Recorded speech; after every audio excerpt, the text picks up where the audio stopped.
नमस्कार साथियों, मैं कैमूर से संजय कुमार। साथियों, मैंने सुबह छोटे में एक वीडियो डाल दिया था, लेकिन देखा कि बार बार कई शिक्षक साथियों का मोबाइल पर मैसेज आया है। हमारे अजीज मित्र मुजफ्फरपुर से शौकत भाई जी देख रहे हैं कि प्रश्न किए हुए हैं, भैया इस पे कन्फ्यूजन दूर किया जाए। कुछ लोग कंफ्यूज कर रहे हैं, कुछ वैसे यूट्यूबर हैं जिनके पास जानकारी का अभाव रहता है, लेकिन वो यूट्यूब चलाने के चक्कर में लोगों को कंफ्यूज कर देते हैं। तो वो जानकारी लेना पसंद नहीं करते हैं और कंफ्यूजन में डाल देते हैं, और उसका परिणाम होता है कि कई साथियों का लगातार हमारे पास फ़ोन आने लगता है और वो कंफ्यूजन के शिकार हो जाते हैं। तो फिर पहले वैसे लोगों के वीडियोस को ना देखें जो कंफ्यूजन में खुद हों, तो आपका कंफ्यूजन दूर कहाँ से करेंगे। तो थोड़ा सा उन बातों पर ध्यान देंगे। उस कंफ्यूजन को मैं दूर करने का प्रयास कर रहा हूं जहां कि आप कंफ्यूज हुए हैं। कंफ्यूज ना हो, क्योंकि क्या कीजिएगा, सरकार एक रणनीति के तहत काम कर रही है और हम शिक्षक उस रणनीति पे नहीं है। शिक्षकों का कोई रणनीति नहीं है, क्योंकि शिक्षक जो है अपने अपने अलग अलग स्वार्थ में है। आपन भला भला जग माही आ दूसरे को होखे चाहे ना, ये शिक्षकों का रणनीति है। बस अपना सोचना है कि मेरी नेतागिरी, मेरा यूट्यूब कैसे चलेगा। बहुत सारे हम देख रहे हैं कि ऐसे भी लोग हैं जिनका कोई शिक्षा से सरोकार नहीं है, वो भी यूट्यूब पर आकर के, क्योंकि शिक्षक समाज जो है एक बड़ा परिवार हो चुका है और सोचते हैं कि शिक्षकों के बारे में ही जानकारी सबसे बढ़िया दिया जाए, और वो शिक्षकों के दर्द को समझते और जानते ही नहीं है आज तक, ना ही वो अध्ययन करना चाहते हैं। तो वैसे लोग नहीं समझ पाएंगे, तो वो क्या समझा पाएंगे। पहले दर्द तो सहन कीजिए, तब एहसास होगा। राम अगर वनों में चले हैं तो राम कथा हम कहते हैं, लेकिन जब हम वो दर्द सहे होंगे तब वो राम का दर्द असली हमारे जुबान से निकलेगा। हम राम कथा एसी में बैठ के करते हैं तो वो दर्द नहीं होगा। जब हम उन कांटों का हमको एहसास ही नहीं है तो राम के दर्द को समझेंगे कहाँ से, उनके ईमानदारी को समझेंगे कहाँ से। तो यही दिक्कत की बात है, विशेष नहीं मैं बोलना चाहूँगा। अब हम इस कंफ्यूजन को दूर करने का प्रयास करते हैं कि कहाँ हम कंफ्यूज हैं। देखिए, ये 8 वर्ष, ये जो हमारे नियमावली में 16(1) में दिया है 8 वर्ष, ठीक है। ये 8 वर्ष ये विषयवार प्रमोशन होता है, ठीक है। 5 विषय में बहाली होती है और वो 5 विषय में आप जब बहाल होते हैं तो उन 5 विषयों में ही आपका 8 वर्षीय प्रमोशन होता है। एक चीज क्लियर हो गया। अब देखिए, आपकी नियमावली में दिया है कि जितना भी बहाली होगा 2012 के ही बाद, उसमें 50% सीट निश्चित तौर पे प्रमोशन से भरा जाएगा, इसमें कहीं शंका नहीं है, ठीक है। तो आपने बहाल कर लिया। अगर स्नातक का पद पूरे बिहार में 50,000 है तो 25,000 ही आपको भरना है। 25,000 पद खाली है, ठीक है। बात अब समझ लीजिएगा। 5 विषयों में हम मान लिया जाए कि 25,000 सीट खाली है, तो 25,000 सीट पर विषयवार बहाल करना है, प्रमोशन देना है, ठीक है। अब इसमें हमको देखना है कि संस्कृत, उर्दू, अंग्रेजी, हिंदी, विज्ञान, इन चारों में शिक्षकों का अभाव होता है। बेसिक ग्रेड में इन विषयों के शिक्षक बहुत कम होते हैं, तो इन पे प्रमोशन होने का कोई सवाल शक ही नहीं है कि इनका प्रमोशन न हो। ये हिंदी, संस्कृत, अंग्रेजी, विज्ञान के पदों पर सीट खाली रह जाता है, भरता तक नहीं है प्रमोशन में या नई बहाली में। बात समझ रहे हैं? अब जब 50% सीट है तो इनमें कोई दिक्कत नहीं। हमें दिक्कत कहां होती है? हमें दिक्कत होती है सोशल साइंस में। बात समझ गए? तो सोशल साइंस में या इसमें वरीयता तय होती है। आप अगर वरीय हैं, आपकी ज्वाइनिंग पहले की है, तो आपका नाम प्रमोशन में ऊपर रहेगा। ये आप समझ लीजिए, ठीक है? अब आप समझते होंगे 3, 5, 6, 7 जो बहाल हैं उनका तो सवाल नहीं होता कि प्रमोशन नहीं होगा। अब इसमें तीसरी बात है कि इसमें पद और पैसा दोनों मिलता है उसी डेट से।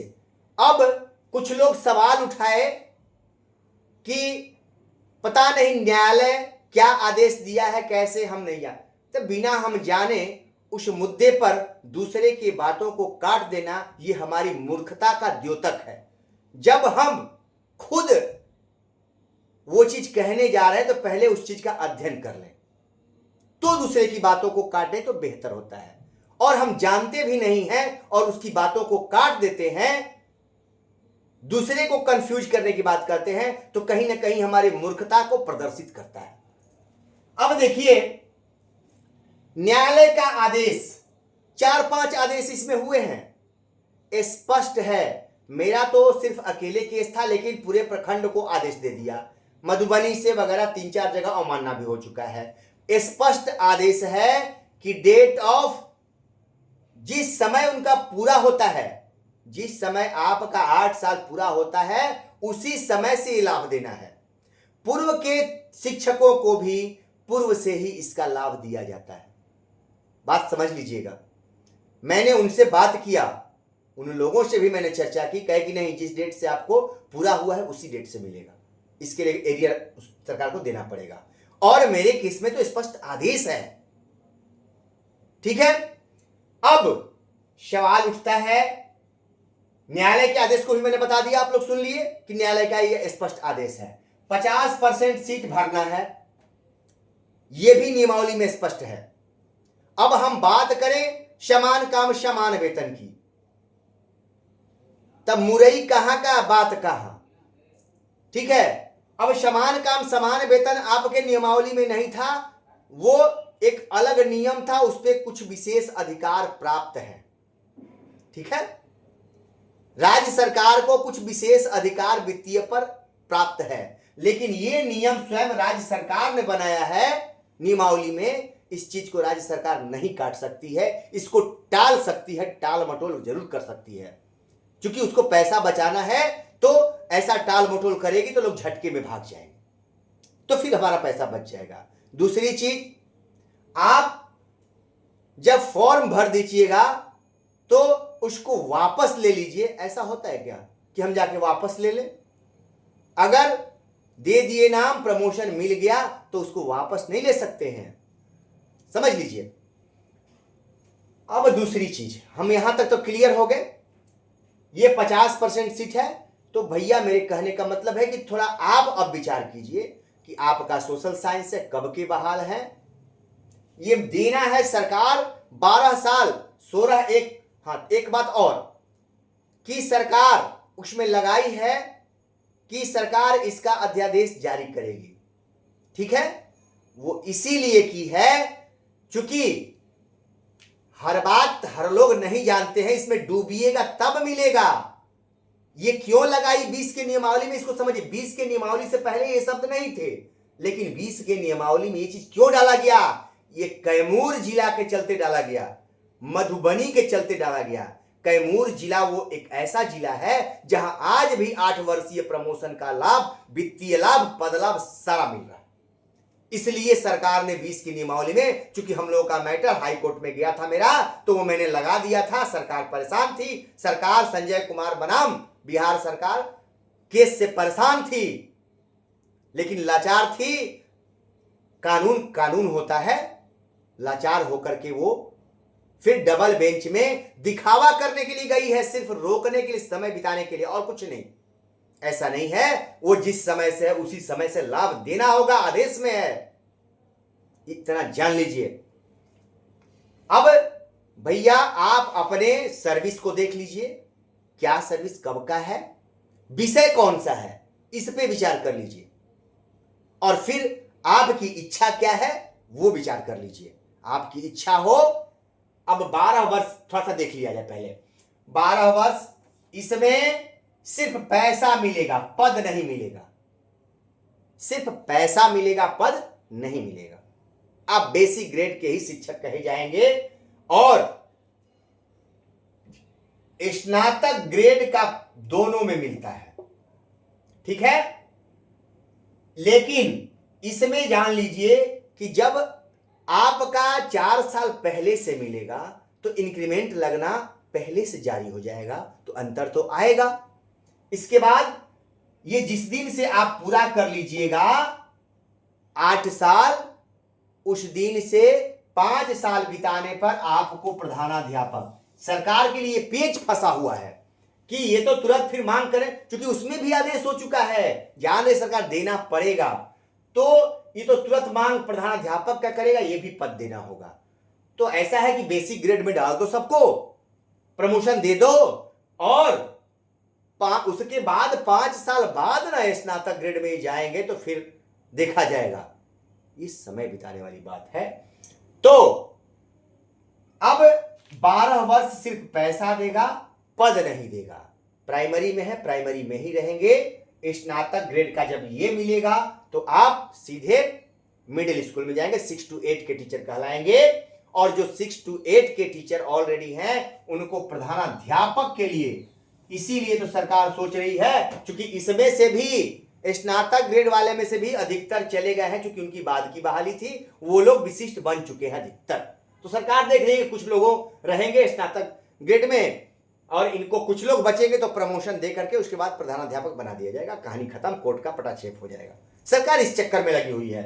लेकिन कुछ लोग ऐसा कंफ्यूजन पैदा कर रहे हैं कि जिसके लिए कई साथी कई जिलों से फोन करना शुरू कर दे रहे हैं।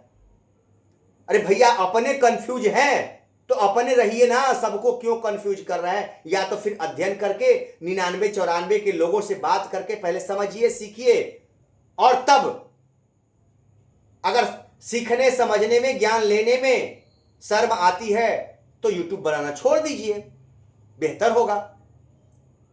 अरे सीखने में कोई शर्म नहीं होती है। मैं तो गया, आज भी गया था, एक 94 के बड़े भाई हैं, उनसे समझा, जहां हमको दिक्कत होती है वहां समझते हैं, क्योंकि वो लोग बिताए हुए हैं। एक नियमावली को पढ़ लेना, एक जो उस नौकरी में रहा है, वो देखा है, वो जाना है, वो लड़ा है, अंतर हो जाता है। एक खाली कुछ किताबों को पढ़, कुछ नियमावली को पढ़ लिए उसमें, और एक जो उस सर्विस में है उसमें अंतर हो जाएगा। हमारे राजनंदन जी हैं, बुजुर्ग हैं, वो झेले हुए हैं, लेकिन जहां कंफ्यूजन उनको होता है वहां हमसे या अपने और जानकार लोगों से समझते हैं। फिर हमको जहां जानकारी नहीं होती है, मैं कहता हूं कि सर हम रुक जाइए, अभी समझ करके बताते हैं, क्योंकि हमको भी इस मामले में क्लियर नहीं है पूरा। लेकिन कुछ लोग तो अपने आप को विद्वान ही समझ बैठते हैं कि ना किसी से समझेंगे ना कुछ करेंगे, सीधा शिक्षकों को कंफ्यूज कर दो, सबसे बढ़िया है, ताकि हम चर्चित हो जाएंगे। ठीक है, चर्चित होते रहे वैसे लोग। 12 वर्ष सभी को, अब ये तो सभी को मिलना है। अब दूसरी चीज कि 12 वर्ष, जैसे लोग कह रहे हैं कि 12 वर्ष छोड़ दिए तो फिर पिछुआ जाएंगे। नहीं भैया, ये जब भी मिलेगा तो उसी डेट से मिलेगा। ऐसा नहीं कि ये 12 वर्ष का टाइम खत्म हो गया तो अब आपको जीवन में नहीं मिलेगा, नहीं, उसी डेट से मिलेगा। जैसे भेड़ की तरह लोग भाग गए ना, विशिष्ट बन गए, उसी तरह से कुछ लोग चाहते हैं कि ये भी लोग चले जाएं, ये 12 वर्ष का पालेंगे तो बेहतर होगा, कुछ लोग बचेंगे। ये भेड़ वाली बात हुई। लेकिन अगर आप पूर्व के हैं, जब इतना दिन धैर्य रखे तो क्या घबराहट है? क्या घबराहट है भाई? ये तो आपके नियमावली की बात है, ये समान काम समान वेतन का बात नहीं है, और इसमें दलाली नहीं हो रही है। अब तो वैसे सारे नेता जो सुप्रीम कोर्ट में दलाली किए थे वो लोग शांत हो गए हैं। अब इसमें कोई दलाल नहीं लगा हुआ है प्रमोशन में। और कोई डीओ डीपीओ के पास दरबार मत लगाइए। अभी क्या पूर्वी चंपारण में दरबार लगा के निकला है? ऐसा नहीं है। वो खुद सरकार बेचैन है, वो खुद आदेश देगी निकलेगा। क्योंकि आप जाइएगा तो कुछ लोग जा करके और दलाली शुरू कर देंगे वहां ऑफिस में, और शोषण शुरू होगा जो वर्षों से होते आ रहा है। यही होता है, समझ रहे हैं? जहां दिक्कत होगी, क्योंकि जो आदेश जब तक नहीं निकलता हम क्यों जाके परेशान हो? क्यों? हम गए थे, हम भी नियोजन इकाई दुनिया के पास दौड़े थे, लेकिन महसूस किए कि नहीं, यहां क्या चलता है आप भी समझ रहे हैं, सिर्फ शोषण। वो काम नहीं करना है। स्थिर रहिए, जैसे इतना दिन वैसे कुछ दिन और, सब क्लियर हो जाएगा। तो ये हो गया, न्यायालय के आदेश को भी हमने बता दिया। 12 वर्ष में तो भैया उर्दू, संस्कृत, इंग्लिश, हिंदी, साइंस, इसके लोग एकदम नहीं घबराए, स्थिर रहे। अगर फिर भी हाँ महिला शिक्षिका हैं, उनके पतिदेव भी हमको फोन किए थे। आज कुछ महिला हैं जिनके पतिदेव हैं, तो फोन किए थे। हम करें भैया, क्योंकि वो लोग ज्यादा कंफ्यूज जाती हैं, आप कब को परेशानी खड़ा हो जाएगी, इसलिए कह दीजिए कि वो चले जाएं। इसलिए कितना प्रश्न करेंगी कि आप परेशान हो जाइएगा, हम तो परेशान होंगे ही। तो जो लोग ज्यादा परेशान हैं वो लोग 12 साल प्रमोशन ले लें, कहीं दिक्कत नहीं। आज जो लोग इंतजार करना चाहते हैं तो अपने इस भाई के साथ इंतजार करें, कोई दिक्कत नहीं है। तो वो लोग बिल्कुल बिंदास रहे। 8 वर्ष का प्रमोशन मिलेगा। सरकार तो चाह रही है कि जल्दी से 12 वर्ष में चलो चले जाएंगे तो 8 वर्ष वाला समस्या दूर हो जाएगा, ठीक है। और अभी 50% सीट, अगर 50,000 सीट तो 25,000 स्नातक ग्रेड में होना है। तो जो पहले के हैं वो बने रहे, जो बहुत बाद के हैं वो लोग 12 साल वाला ले लेंगे, क्या दिक्कत है? तो ये अपने सोचने की बात है, अपने विषय के अनुसार सोचिए, विचार कीजिए, कंफ्यूज मत होइए, ठीक है। कंफ्यूज होने की आवश्यकता नहीं है। और ये जो लोग कह रहे हैं कि आदेश मैंने देखा, तो मैं आदेश बताता हूं ना, मैं बता रहा हूं। आदेश स्पष्ट है कि जब से आपका पूरा हुआ है तब से देने का आदेश है, कहीं कंफ्यूज मत रहिए। और ये उसी समय से मिलेगा। दूसरी चीज, आप अगर केस कर देते हैं, चूंकि ये केस आपका आज से नहीं 16-17 से चल रहा है, और उसमें भी वही आदेश है, तो चूंकि आप नया करते हैं तो इस पे दिक्कत होती है, थोड़ा सा लड़ना पड़ता है अच्छे से। लेकिन आपका तो पहले का केस है, ये नया कर ही नहीं सकती है सरकार, देना होगा उसी डेट से, आपका अधिकार है। ये सरकार की गलती है कि आपको इतना दिन लटकाए रखी। इसमें कोर्ट का निर्णय स्पष्ट होता है, इसमें कहीं डाउट नहीं होता है। मैं जो कहता हूं ठोक के कहता हूं। नमस्कार साथियों, फिर अगली कड़ी में।